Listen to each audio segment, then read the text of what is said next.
Hi, Tiffany. Hi, Corey. So let me get Karen, if you're ready. Yes, we're ready. Thank you. Okay, great. Karen's on? Hi, Karen. Hi. Hi, how are you? Oh, I'm so sorry. I was a few minutes late. That's okay. That's okay. We're not surprised that we had to look in the jungle for you, but we found you, so we're happy. I was actually outside sort of reveling in the beauty of the day. It's just the most gorgeous day, and I lost track of the time a wee bit. That's okay. I don't blame you, considering, how we've all had to stay sheltered to be able to go out at all. Just like a real treat anymore. Oh, my gosh. Where are you? Where am I talking to you from? We're actually just north of Hollywood. Oh, you are? Okay. Yeah. Well, we have something in common, Karen, in the fact we're both from Illinois. I was born there, but I left when I was just a few months old, I guess. But I spent a lot of my summers there when I was growing up because both my sets of grandparents lived there. Yeah. So that was my summer life was in the countryside in Illinois. Yeah, Illinois, great memories, but everybody leaves, so, All right. Well, I suppose it depends on where in Illinois you are. Everybody seems to love places like Chicago and places like that, but this was in kind of southern Illinois on the other side of the river from St. Louis, which is where my parents were from. Wow. Right. So they seemed quite, happy to see other parts of the world. Right. Well, all right. Well, let me do the official introduction in case people didn't already know. We are so excited to welcome our featured guest for this evening. You are an actor, a director, and of course, everyone knows you for films like Indiana Jones, Raiders of the Lost Ark, and Animal House. We're very excited to welcome the one and only Miss Karen Allen to the show. You're on the air with Terry and Tiffany. Welcome, Karen. Hi. All right, so let's kind of start out at the beginning.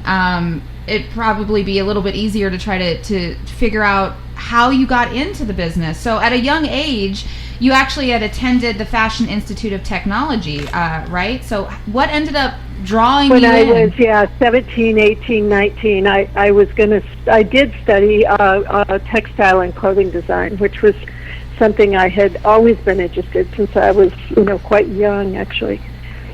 So what ended up drawing you in and attracting you to become an actor? Because you actually went to do stage work and stuff before you got into film, right? Yeah, I had taken a year off from after I finished school. I worked in the fashion world for about a year, and then I took a year off and I traveled, and I lived in the West Indies for about 6 or 7 months. And then I went by car with two friends from Mexico City, drove all the way through Mexico, all the way through Central America, got on a boat, went to Colombia, and then drove down to southern Peru. So wow. I spent about a year traveling, and I just found myself, kind of thinking, I wasn't sure that I really wanted to work in the fashion world and just trying to figure out what I thought I might want to do. And I had started reading a lot of South American, in particular, writers, and I had always loved writing. And I thought, well, maybe I will try to see if I have any talent as a writer. And I came back to live in Washington, D.C., which is where I had sort of grown up. From about the age of 10, and I met someone who just happened to be a neighbor. I moved into a little part of Washington, D.C. called DuPont Circle, which was kind of a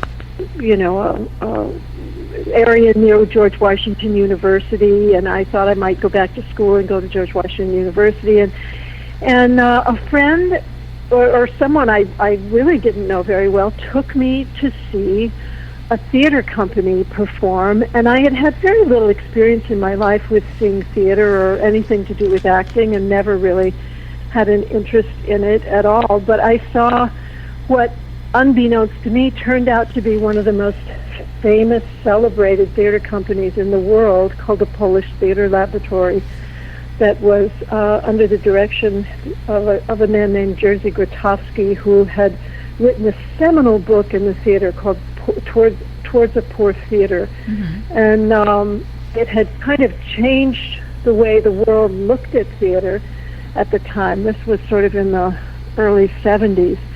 And the performance of his company was so extraordinary that I literally went in one person and I came out another person. Like in the course of 2 hours, the whole direction of my life changed. And it really had to do with how extraordinary these actors were and what they were able to do. And I left the theater where we were, and I thought, I don't know what that was I just saw, but whatever it is, I want to explore it more. And I began to study to be an actor. So kind of my whole life sort of shifted in that moment, and so I became a student, and I started working in the theater with a theater company that was actually based on this particular director's work. And the theater company was called the Washington Theater Laboratory, as opposed to his was the Polish Theater Laboratory. And I stayed with them for a number of years and did performances with them and plays with them and continued to study with them, and then decided to move to New York and see if I could work, professionally in the theater in New York. And not long after I moved to New York, I was cast in Animal House. So that began a life in the professional world of acting, which was kind of, the beginning of a long journey that was very successful. Let me add that for sure. The thing is about your life is, I think a lot of your life was destined to be, like, for instance, the way you kind of traveled around before you ever did movies like Indiana Jones and so forth. But there was something else that I thought was really strange. It was kind of a comparison, some might call it a coincidence, but it certainly had to add a new depth to your acting. You were a miracle worker on stage, but I actually read that you actually went blind temporarily. Is that right? Well, when I first moved to New York, I had been in New York a couple of years, and there was a disease that was going around. It was highly contagious, and it was a form of conjunctivitis, but much, much, much more severe form.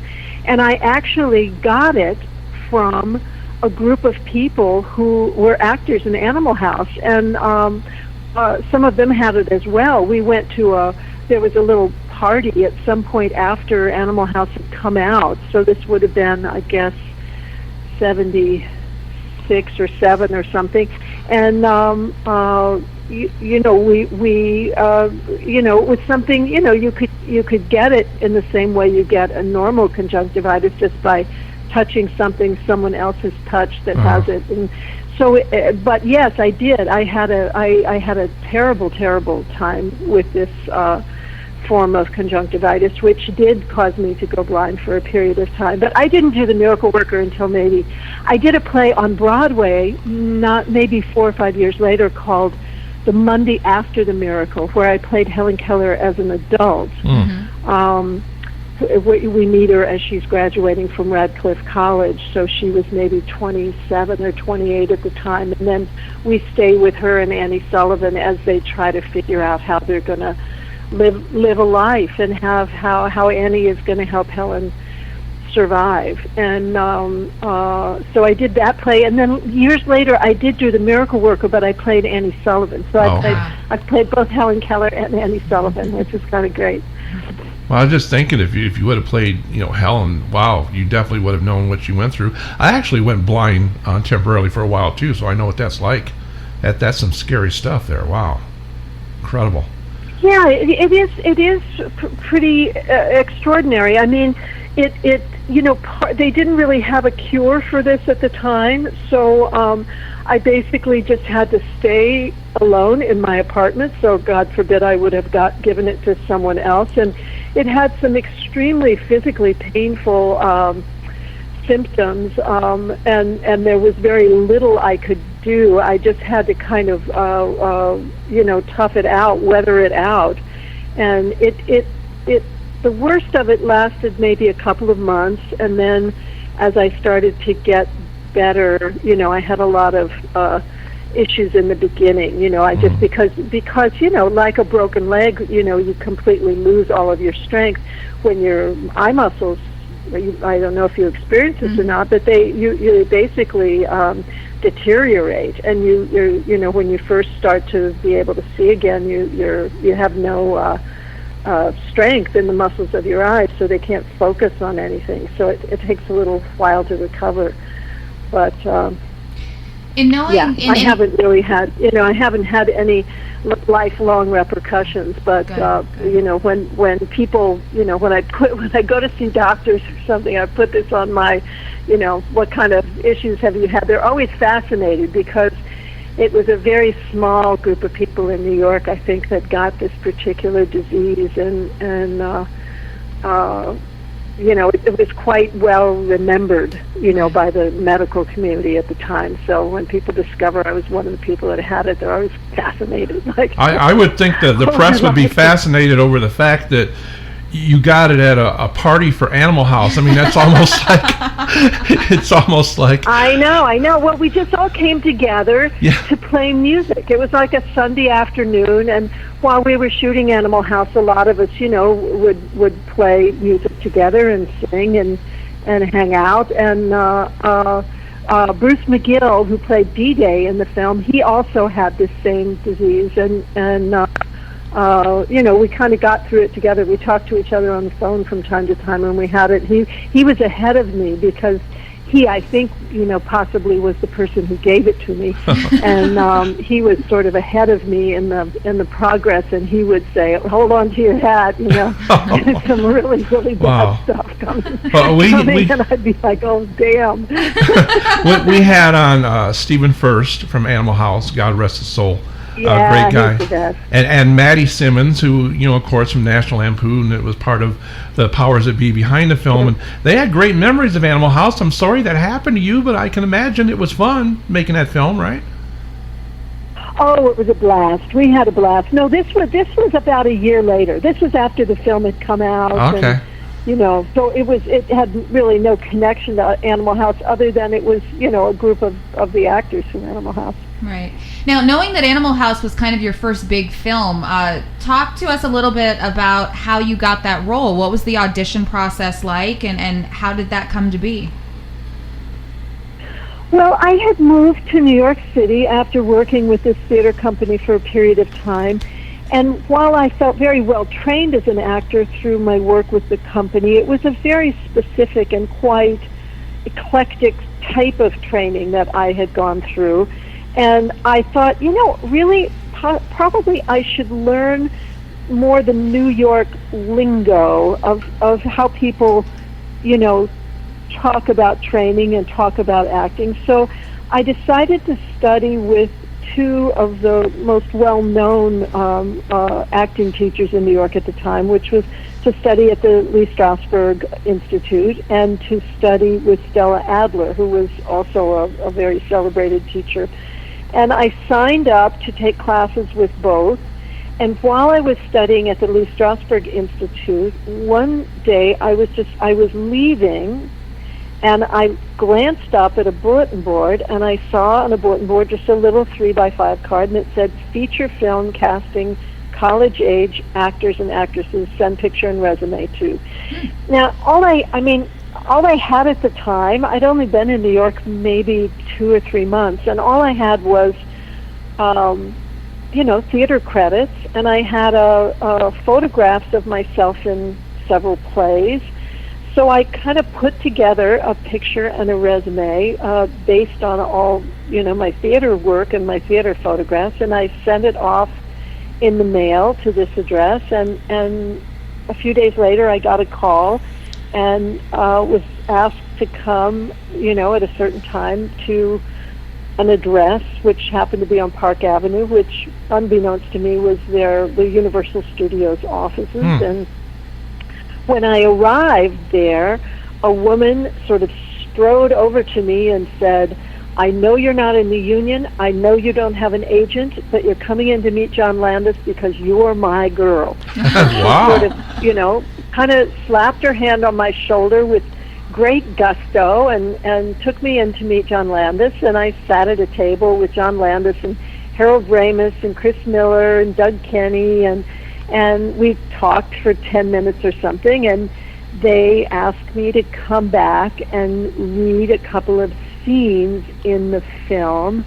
And so a few days later, they gave me these scenes. A few days later, I came back and I read some of the Katy and Boone scenes with Harold Ramis reading opposite me.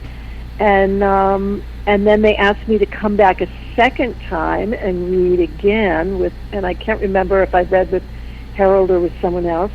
And then John Landis said he wanted me to fly to Los Angeles and read in front of some of the executives at Universal. So, I didn't have any film on tape. I didn't have any, film credentials. I had clearly never been in a film before. And so I think he wanted me to play Katy, but he was having a hard time convincing Universal Studios. They wanted somebody who had, more credits on camera. But I got on a plane and I flew to Los Angeles, and I did an audition with Peter Rieger, who had since been cast in the part of Boone, and that was the first time we met, and we auditioned together, and they asked me to do the role. Wow. What do you think it is that caused Animal House to catch on? A lot of people have said, Belushi and the SNL connection and everything. You think it really had a lot to do with it, or was it just great writing, or the cast? It's really hard to pinpoint something like that. Certainly, Belushi was, he was, really rocketing, in his career as a comedian and as an actor at the time. Although it was really his first film, but he was very, very beloved on Saturday Night Live, and so it didn't hurt that he was in the film with us. But I think really, John Landis just put together quite an extraordinary cast of. When I watch the film still to this day, I mean, I look at every single one of those actors, Tommy Hulse, Jamie Widows, Bruce McGill, Stephen Furst, kind of right down the line. Tim Matheson, who was a child actor, but had never done a role like this, and just straight. It didn't hurt that we had Donald Sutherland in the film at all, but I just don't think that there is a weak link in that group of people. I think Belushi's fantastic, but without the rest of that cast, what made it, I mean, it was also, I think, the writing of it. They wrote a very strong script, and somehow or other the timing was just great. The world seemed to need that kind of film at the time. Right. You can never quite figure out what makes a film. Some films come out and die, and then 2 or 3 years later become successful. Yeah. Some films come out and just die on the vine. Films come out and they're instantly successful, and it's always hard to really understand. It's a combination of things. And well, it certainly doesn't hurt being with a great actor like Donald Sutherland, And of course, his son is also a great actor. I don't know if you ever worked with his son, but certainly working with Donald was a great thing. I've got to ask you, though, working with the great Donald Sutherland, I guess he had a great sense of humor about the nude scene, and I don't know if you had any apprehensions that you had to bare your bottom a little bit, but didn't you say something like, oh, what the hell, Donald's doing it, why can't I?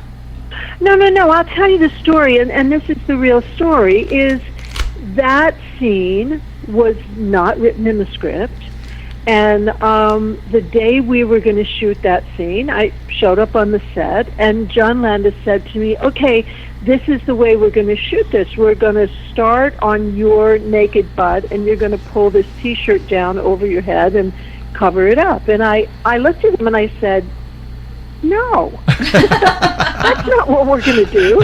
And he said, yeah, this is how we want to shoot it. You know, we're going to start, you know, Peter's going to come in, and you're going to be kind of moving toward the door, and you're going to pull this T-shirt down. And I said, no, it's not in the script that way. I did not agree to do that. I have absolutely no interest in, you know, shooting a scene on my naked butt. And so I'm kind of digging in my heels, and John's digging in his heels, and he's got this idea, and he wants to do this, and, you know, and I look over, and Donald Sutherland is kind of leaning against the wall, looking very amused by this whole conversation. And he's, you know, he looks very sympathetic to me, and he came over to John, and he said, well, look, John, I don't think that she should have to bear her naked butt if I don't have to bear my naked butt.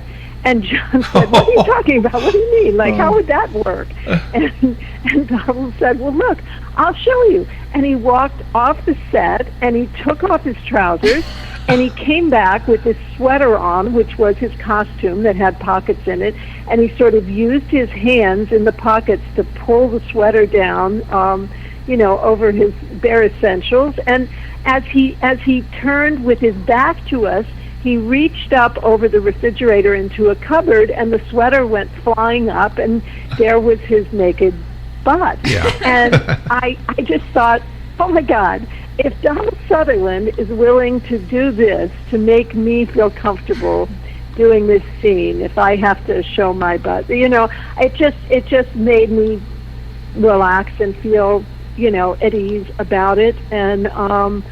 And we went ahead and shot the scene the way that John wanted to shoot it, with the addition of Donald Sutherland playing the scene that way. And I mean, to this day, people can't believe that Donald Sutherland was so kind. I mean, if you think about it, it's such a kind gesture on his part, you know. And for me, it was my first film, and I was feeling very taken advantage of, really. I mean, you know, it was not a scene that had been written in the film, and had it been written in the film, to tell you the truth, I'm not sure I would have said yes to it. I might have said, well, gee, you know, why would I want to do that kind of, you know, nudity in my first film? And right. And you were a new actress, and you had to learn the golden rule, and that is they never put in a script. They give you a script change on the day of. And no, to tell you the truth, I mean, that's the only time in my career that's ever happened. Yeah. Right. Well, good for you. You know, as time went by, it got much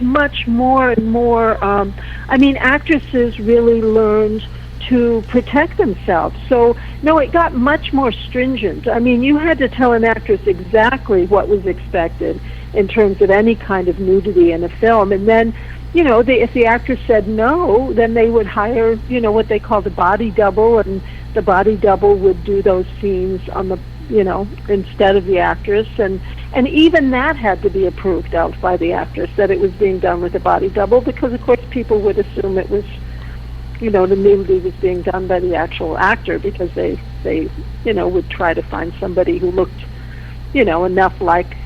But it's gotten over the years. I mean, you can't get away with, you know, suddenly throwing something like that at an actor or an actress just on the spur of the moment. Yeah, and then very unusual that a director would do that. Yeah, it's very technical. Then they have to do butt makeup and just it's not good. It's not good. Well, I wanted to ask you, Karen, about the first film that you actually kind of headlined, which was Rob Cohen's A Small Circle of Friends. which was set in the 1960s during a period of unrest, which, you know, is kind of apropos for what we're going through, you know, currently these days. Talk a little bit about that film, and how did you feel this kind of being like the first film that you were carrying? Well, I really liked the script, and I liked Rob Cohen a lot. It was his first film, and we met and talked about it, and he said he wanted Brad Davis to play the role, and Brad had just finished doing Midnight Express, and I had thought he was just wonderful in that. And no, I was quite thrilled. You know, I did Animal House, I did Phil Kaufman's film The Wanderers, I did East of Eden, which was, you know, the John Steinbeck novel, although the film that we know with James Dean is about, you know, a tenth of the novel. So there was a mini series of the novel that was, I think, about 8 hours long, and I played the Julie Harris role of Abra in the miniseries. So I was just starting out. I mean, I was just at the very beginning of my career in film, and I was very eager to learn how to, you know, work in film, how to be comfortable with all the technical aspects of working in film, which are really very different than working in the theater. And so, you know, when he cast me in that role, I was quite thrilled to play this character. And I had been, you know, it was my era, really. I had been very much involved in, so this would have been, we shot that film in 1979, but of course in 1969, 68, 69, when all of that was going on, I was just going to college. So I was, you know, it was really something, it was a world I was very, very familiar with. I was living in New York at FIT when Kent State happened. And, you know, there were just huge demonstrations that were going on based on that horrific incident in the world. And so I was very drawn to the material because it had been such a large part of my own experience. Well, you know, I cannot believe that Raiders of the Lost Ark was 39 years ago, and next year is going to be the 40th anniversary. Congratulations to you for a great film. I want you to know, the other host here is my daughter. She's only seen 2 movies, and it's the 2 you were in, Raiders and the Crystal Skull. So I feel like that's good enough. So but I guess it's a strange thing of the way you kind of got it. Were you not in a hotel room or something for something else, and a courier came over and they brought you a script? You had to read it like on the spot right in front of him? Yes, I was shooting East of Eden up in Northern California. We were, I forget exactly where I was, but Northern California, around Monterey, in that area where a lot of Steinbeck's work takes place. And we were right in the middle of the shooting schedule when Spielberg asked me to do. I had met Steven Spielberg in New York. Steven Spielberg was a very good friend of Landis and also a good friend of Rob Cohen. And so he had seen both of those films, and he had asked them both about me, and they both spoke very highly of me. And so when he was going to cast Raiders of the Lost Ark, he was in New York to meet actors and actresses for the film, and I went in and met him and I did an audition. We spent 15 minutes talking. He decided he did want me to fly to Los Angeles and actually do a screen test for the role. So I did.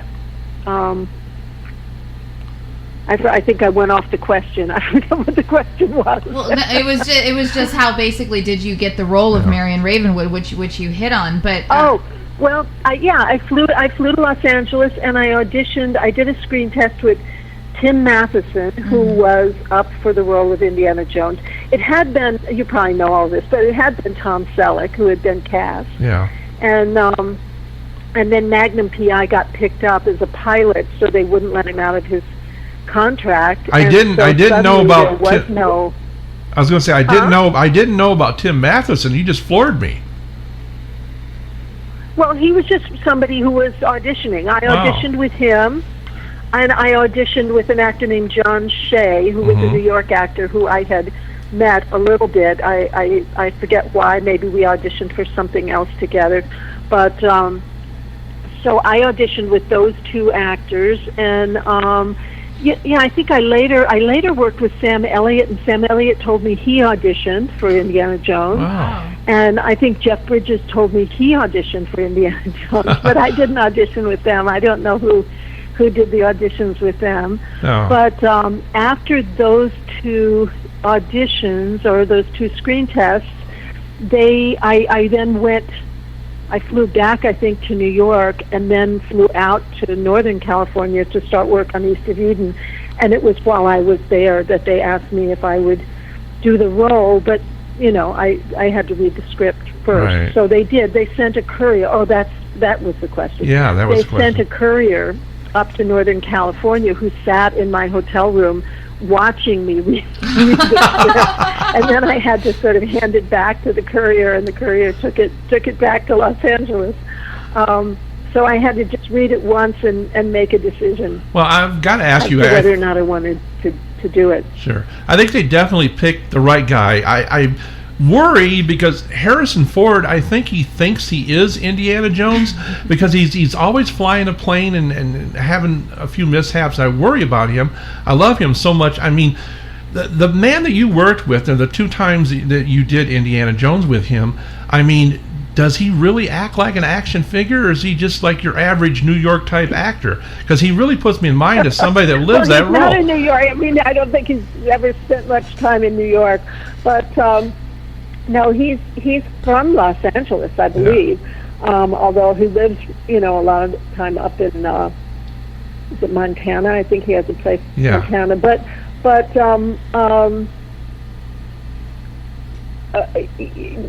he's a pretty down to earth, normal kind of guy.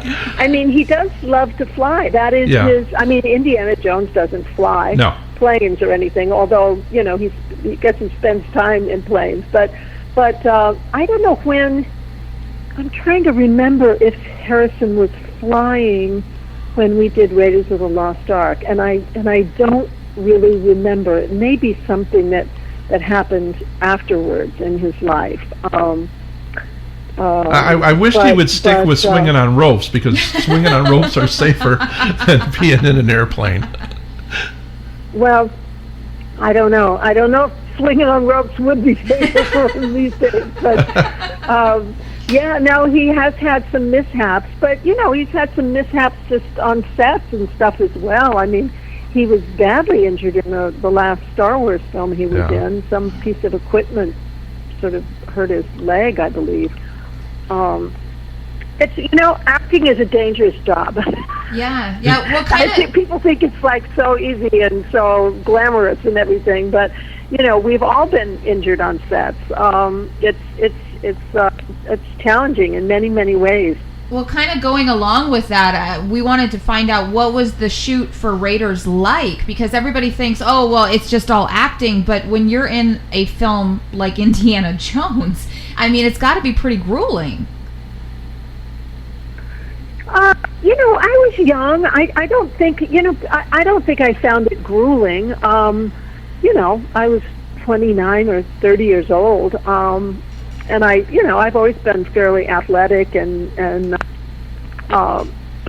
so I don't remember thinking it was hard in that way. I mean, for me, it was hard because it was a big film that had a lot of technical challenges to it. Yeah.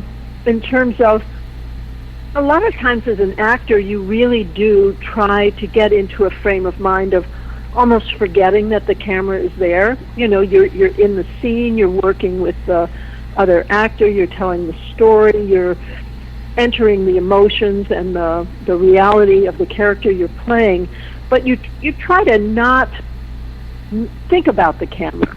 And a film like Indiana Jones or Raiders of the Lost Ark is it's the opposite of that in a way. You have to be very aware of where the camera is a lot of the time because, there are long shots and a lot of them are, we worked with techno cranes a lot. So you have to move in a very particular way and hit marks in a very particular way. And, there were days where, the acting of the whole thing was really just moving from point A to point B in a certain kind of way, or moving an object from here to there, or, the catacomb sequence, which was a lot of just stuff falling in my face and going up my nose and down my mouth and, like dust and dirt and chunks of things, kind of landing in my face and in my eyes. We shot stuff in there for 2 weeks. In the end, it ended up being a very short sequence because Stephen decided it was really enough. We'd been in the Well of Souls long enough. Yeah. We really needed to get outside. But, the challenges are with a film like that are, very particular kind of challenges. And I had never done a film like that before. I had done films about relationships. They took took place in a room with people talking. I was laughing. I saw last interview I saw you was on Expedition Unknown, which I love that show.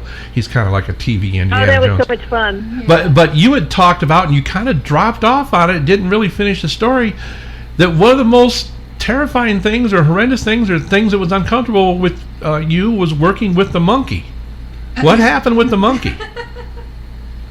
Well, monkeys are monkeys. They're we were in Tunisia in northern Africa. How well trained the monkey was, I seriously doubt it was well trained. I mean, when you work in the United States, you have a lot of people here who highly train animals for films, and they do it, with a certain amount of kindness and a certain amount of, they usually, use food to reinforce the animal and get them to do what they want them to do. And we were in the middle of the Sahara Desert, and here is this monkey. I don't know where they got this monkey, but the monkey was in no mood at all to be in a film. Had no interest in being in the film whatsoever. And while it didn't bite me, and I have been bitten by monkeys in films, and it's very traumatizing to get bitten by a monkey, let me tell you. It was just, it was a difficult, it's a wild animal. It's a wild animal, and really had no interest in being held or, dealing with people. And it was hot. We were in the Sahara in August. It was, the poor monkey, all it wanted to do probably was go into the shade and sleep. Right. Well, the other part of Expedition... no desire to walk again and again and again down a hot street sitting on my shoulder. It was about as interesting to it as like, being pounded on the head with a mallet. Right. Now, you were having a good time on Expedition Unknown, and you could tell that, but you kind of sidestepped a little bit one question, and as part of my job, I'm sorry, Karen, I've got to ask you the number one question: are you going to be in the next Indiana Jones film? Can you tell us or not? No, the fact is, until it's, these guys are very, very, I don't know if secretive is the right word, but they keep everything very close to the vest. Right. And until the film is ready to go, until they have a finished script that they love and that everybody signs off on, I won't really know for sure one way or another. So, I can't really say yes or no. I'm very hopeful that I'm going to be in it, and but I haven't read a script, so I don't know. It was going to start shooting sometime around now, but of course with the COVID virus, nothing is going to get shot for quite a long time now. Probably with the COVID virus is more dangerous than anything you could encounter in a make-believe Indiana Jones film. Well, before we let you go, we got to ask you a favorite of your film that everybody is prompting me to ask you about. one of the best things they think you made outside of Indiana Jones was Starman, with the great Mr. Bridges, son of Lloyd Bridges, of course. What was it like working with him and the movie Starman? We actually played a clip to where you sang a song. You sang a song with Jeff for with the Jeff film, Bridges. right? Yeah, Jeff and I went into a studio in Los Angeles and worked with a very celebrated producer, and we actually made a record of that song. And believe it or not, it had a video that was shot of it, and it used to play on MTV and stuff all the time when the film came out. Oh. But no, Jeff is absolutely fantastic person to work with, to hang out with, he's just lovely. We had a really good time together. He's very, very creative. We did a lot of wonderful things, like we shot a book of the making of the film that we put together while we were making the film to give to everybody in the crew as a present. Wow. And that was a lot of fun. We would sit and do music together all the time. I play the harmonica and I play the guitar a little bit, but he loves to play the guitar and sing. And we actually started working on a record album together while we were shooting the film, but we didn't get very far. Oh, wow, that'd be nice if you guys could finish that. Yeah, well, I go and see when he goes on the road with his band and stuff. I go to see him every now and then, and it's he's a fantastic person, just as wonderful a person. I don't know if you've ever met him, but I mean he's as delightful as you would imagine him being. Oh. I mean, it had to be fun, especially working with John Carpenter, because we've talked to his wife, Adrienne Barbeau, that he used to be married to, and she described him as just this easygoing guy, and I guess he was. Yeah, he's a pretty chill person, and he has a crew of people that he's worked with forever. I don't know if this is still true. I haven't seen him or talked to him since we made the film. But we had a very good time making the film together. He was a lovely person to work with. Right. So as we wrap this up, I just have to ask you one last question, Karen. Now, you're obviously an actor. You've also taught acting.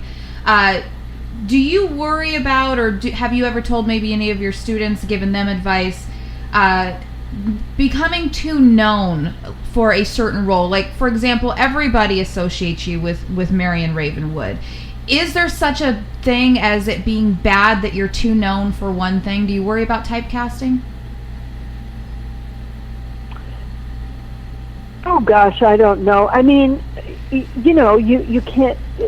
These are things that are not in your control. I mean, I don't think anybody can legitimately complain about being in a wildly successful film. Yeah, Right. no lie. I think it would be ingenuous if you did. Right. So, I mean, it's kind of what as an actor, I think we all would love to be in films that do well. And, I mean, I suppose if it was a film you had a terrible experience making, or if it was a character that you didn't relate to, or you didn't like your work in the film, or I suppose there could be some bad associations that someone could have with a film that does very well. But I mean, it seems a little, seems a little. I can't think of what the right word I want to find is. Spoiled or something to complain Right. about.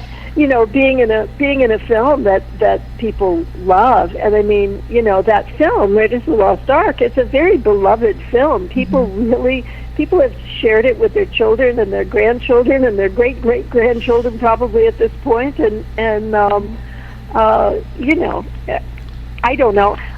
If I were typecast as Marion Ravenwood kind of roles for the rest of my life, I wouldn't mind that. Right. Well, you've been lucky in the fact I think she's a great character. Oh, I think she's she's the kind of woman I would like to play again and again and again and again. I mean, I also love to play all different kinds of people. I mean, so.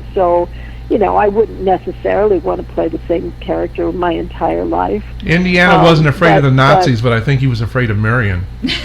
You know, she had him on his knees. You could tell that. But you were lucky in the fact that you got to do a lot of different roles, because probably the easiest trap to fall into with typecasting is the cult genre kind of thing. And well, you did Scrooge, that kind of has a cult following, and Raiders and Starman's a sci-fi thing.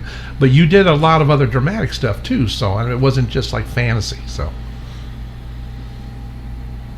Yeah, I just, I think that at different times in our life, we want to play a lot of different types of roles, or different roles interest us at different times in our life, and it's to me, acting is about the exploration of the human experience. So to not have the opportunity to delve into other worlds and other people's lives and relationships and situations that are both foreign and very familiar to be as an actor.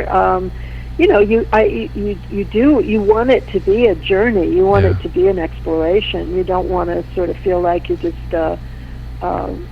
calling it in, so to speak. Well, I'm glad you're open. I sometimes marvel at actors who, in a sense, are on a television series for 10 or 15 years. Right. How they kind of keep it interesting playing, one character. Although I suppose when you do that, you go in the other direction. You're constantly deepening your relationship to that one character and getting to reveal more and more and more and more about yourself potentially, and about the character's internal workings. So that could be equally fascinating. I've never done that, so it's a little bit outside of my experience, but I think I enjoy doing it. I'd love to play the same character for a number of years. Well, I'm glad to hear that. I was upset when you didn't come back except for the Crystal Skull. And unfortunately, let me ask you this real quick. A lot of people, it really ticked me off, because I'm a big Indy fan and a Harrison Ford fan. A lot of people was pretty judgmental about that film. A lot of them was like, oh, he's older and he's this and he's that. How did you feel about some of the reactions of some of the criticisms you guys got? It was a great film. Well, you're talking about Crystal Skull? Yes. I, to tell you the truth, I was somewhat unaware that there was a backlash against it, and I don't know why that is, except that we premiered the film at the Cannes Film Festival. It got major, huge standing ovation. People, it was such a big deal, that we were all there, and that blah blah blah blah, and the film showed, and everybody seemed at the time to love it. That was its first, that was its world premiere. Yeah. And then not long after that, we flew to Tokyo and we showed it in Tokyo, and that was a huge big deal, and everybody was over the moon about it. It came back and it was in the theaters, and it made a tremendous amount of money. I don't know that I sat around reading reviews about it. I think a couple of years later, somebody may have mentioned to me that, that people had been a little snarky about it or something, and I remember being surprised. I thought they were. I really didn't even know that. And I guess there were critics. I guess critics didn't like it, but it did very well at the box office. So I think it's hard. I think it's very hard when you have a series like that.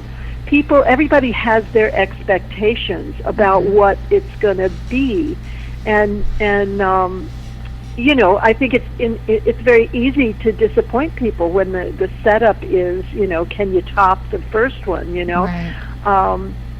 Which people just seem to, adore. So I think it's been hard for George Lucas and for Steven and Harrison, and they are trying again and again and again to make a film that people will love as much as Raiders of the Lost Ark. And I guess they got close with, as I remember, the second film. What is that called? Indiana Jones. Temple of Doom. Temple of Doom. I don't think that one got a great response. And then I think the one with Sean Connery got a little bit better of a response. And then, I don't know. I don't know how you. I don't know how you set about trying to make a film that is going to please everybody. Right. Well, it pleased me. You just got to make the film Right. that you're going to make, and some people like it and some people aren't, and that's just how the cookie crumbles. And it is true, and the thing that I love and admire is the fact that Harrison Ford is Indiana Jones. You can't replace him, and forget the naysayers that say he's too old or he's this or he's that. I myself was personally worried that he was being phased out because all of a sudden there was a son. You and Indiana had a son, and I was like, oh no, Harrison's going to retire now. Shiloh's going to take over, but Harrison's coming back, so that it's all good. Yes, and I think Shia is not, sadly. So but we'll see how it all turns out in the end. Well, we definitely hope that however it turns out in the end that you are a part of it, because we would love to see you back as Marion. Well, thank you. I hope I am as well, and and I hope that we all get through this COVID shutdown and can get back to some semblance of normal life. I just read a very long article this morning that makes it very, very sobering look at the next year of our world. Mm-hmm. But anyway, I know we're all feeling very hopeful right now, but there are very, very well-informed people out there that don't feel hopeful on our behalf. Right. Yeah. So, well, please take care of yourself, Karen, and I'm good. I live out in the countryside, so I'm not really, in any kind of danger in the sense that people who live with large populations of people all around them are. But I had read that you had put out some knitted products like knitted sweaters and stuff. Can anybody get any of that stuff anymore? Sure, I've had a store for about 15 years, and I've had a studio for about 18 years, and I work on Japanese knitting machines, and I make a line of cashmere, scarves, sweaters, hats, gloves, and there are periods of time where, when I'm working, like this last 2 years, I've been working almost nonstop. I've done, a whole bunch of films kind of in a row, back to back almost. So I considered actually closing the studio at a certain point, but I've then sort of been back. Certainly now it's been a great time for me to be back in the studio, and so whenever I get a chance, I absolutely love making these things, and I only sell them at my own store, but I also sell about 100 other great fiber artists from all over the world. So. I work with all these people from, England and Italy and Tokyo and France and Spain, and they're just all of my favorite people who do like really, really special, exceptional things with fabrics and clothing. So it's small designer lines of clothing. Now, I would assume it's in the New York area, but I was going to say, excuse me, I was going to say that I assume it's in the New York area, but is this something people can get mail order as well? Your products? Yeah, I have a website, and you can go to the website, and people from all over the world order things from us. The website's up and running, and it's KarenAllen-fiberarts.com, and anybody can hop onto the website and see what I do and see what kinds of things we gather from all over the world in a very specialized sort of fun way. And it's a kind of approach, kind of wearable art in a sense, although not as fancy as that sounds, but it's just working with very unique people who are dye artists. There are people who have studied in Japan how to do shibori dyeing and things. It's like it can take 4 to 6 years to study with a master there to learn how to dye in certain ways, and we work with some people who do that kind of work, and we work with people who do embroidery from all over the world onto fabric, and hand paint onto fabric and all kinds of things. So it's fun. It's something I've loved since I was a kid. So there's it brings me kind of back full circle to my work at FIT. Right. So there's the website, but a physical store as well. Where's that located? It's in Great Barrington, Massachusetts, it's in the little southwest corner of Massachusetts, in an area that's called the Berkshires. It's about 15 minutes from the New York border and about 15 minutes from the Connecticut border. So it's about 2 hours and 15 minutes from New York City.